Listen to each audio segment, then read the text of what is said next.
അപ്പോൾ ഇന്നത്തെ നമ്മുടെ സ്പെഷ്യൽ ഒരു അങ്കമാലി മാങ്ങക്കറിയാണ് കേട്ടോ. അപ്പോൾ അതെങ്ങനെ ഉണ്ടാക്കണമെന്ന് നോക്കാം. അപ്പോൾ മാങ്ങാക്കറി ഉണ്ടാക്കാനായിട്ട് ഞാനിവിടെ ഒരു മൺചട്ടിയാണ് എടുത്തിരിക്കുന്നത്. അതിലോട്ട് തൊലിയൊക്കെ കളഞ്ഞ് അത്യാവശ്യം പുളിയുള്ള മാങ്ങയാണ് കേട്ടോ. അത് ഇതുപോലെ കട്ട് ചെയ്ത് ചേർക്കുന്നുണ്ട്. ഇനി ഇതിലെ ഇൻഗ്രീഡിയൻസ് നോക്കാം. ഒരു 6-7 പച്ചമുളക് ഇതുപോലെ നടുകീറി ഇട്ട് കൊടുക്കുന്നുണ്ട് കേട്ടോ. അത്യാവശ്യം എരിവുള്ള മുളക് തന്നെയാണ്. പിന്നെ ഇതിലോട്ട് വേണ്ടത് ഒരു ചെറിയ കഷ്ണം ഇഞ്ചി ചതച്ചതോ അല്ലെങ്കിൽ കട്ട് ചെയ്തിട്ടോ ഇട്ട് കൊടുക്കാം. പിന്നെ ഒരു സവാളയുടെ പകുതി ഇതുപോലെ കട്ട് ചെയ്തിട്ട് കൊടുക്കുന്നുണ്ട്. ഇനി ഇതിലോട്ട് ഒരു ടേബിൾ സ്പൂണോളം വിനീഗർ ആഡ് ചെയ്യുന്നുണ്ട്. പിന്നീട് ഒരു 1/2 ടേബിൾ സ്പൂണോളം മഞ്ഞൾപ്പൊടി, ഒരു 1/2 ടേബിൾ സ്പൂണോളം തന്നെ മുളക് പൊടി, നോർമൽ ചില്ലി പൗഡറാണ്.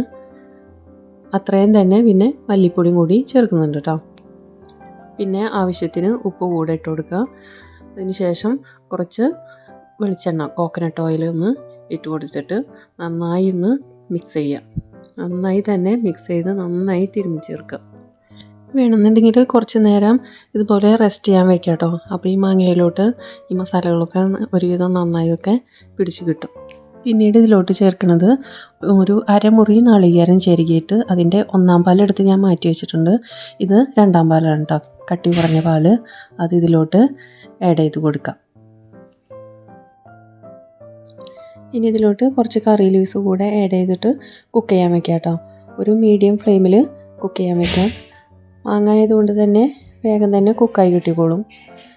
ഇനി ആ ചാറെല്ലാം കുറുകി ഒരുവിധം കൺസിസ്റ്റൻസി ഒക്കെ കറക്റ്റായി വരുമ്പോൾ നമുക്ക് അതിലോട്ട് മാറ്റി വെച്ചിരുന്ന 1/4 പാലുണ്ടല്ലോ, കട്ടിപ്പാൽ, അത് ആഡ് ചെയ്ത് കൊടുക്കാം. 1/4 പാൽ ഒഴിച്ച് കഴിഞ്ഞാൽ ഒരുപാട് നേരം തിളപ്പിക്കരുത്, ആകെ പിരിഞ്ഞു പോകും.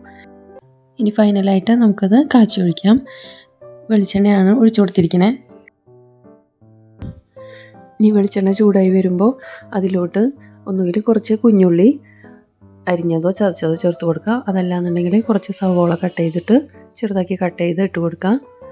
പിന്നെ അതിലോട്ട് ഒരു 3-4 വറ്റൽമുളക് കൂടിയിട്ട് രണ്ടും കൂടെ മൂപ്പിച്ചെടുക്കുക കേട്ടോ.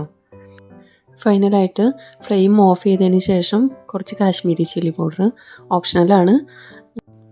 എല്ലാം കൂടി ഒന്ന് മിക്സ് ചെയ്ത് കറിയിലോട്ട് ആഡ് ചെയ്ത് കൊടുക്കാം.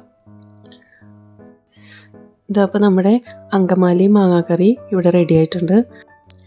വളരെ സിമ്പിളാണ് ഉണ്ടാക്കാൻ, അതുപോലെ തന്നെ വളരെ ടേസ്റ്റിയാണ് കേട്ടോ. എല്ലാവരും ഒന്ന് ട്രൈ ചെയ്ത് നോക്കുക. എന്നിട്ട് ഫീഡ്ബാക്സും കമൻസൊക്കെ ഒന്ന് അറിയിക്കുക. ഇഷ്ടപ്പെട്ടാൽ ഒന്ന് ലൈക്ക് ചെയ്യുക, ഒന്ന് സബ്സ്ക്രൈബ് ചെയ്യുക, ഒന്ന് ഷെയർ ചെയ്യുക കൂടി ചെയ്യാം കേട്ടോ.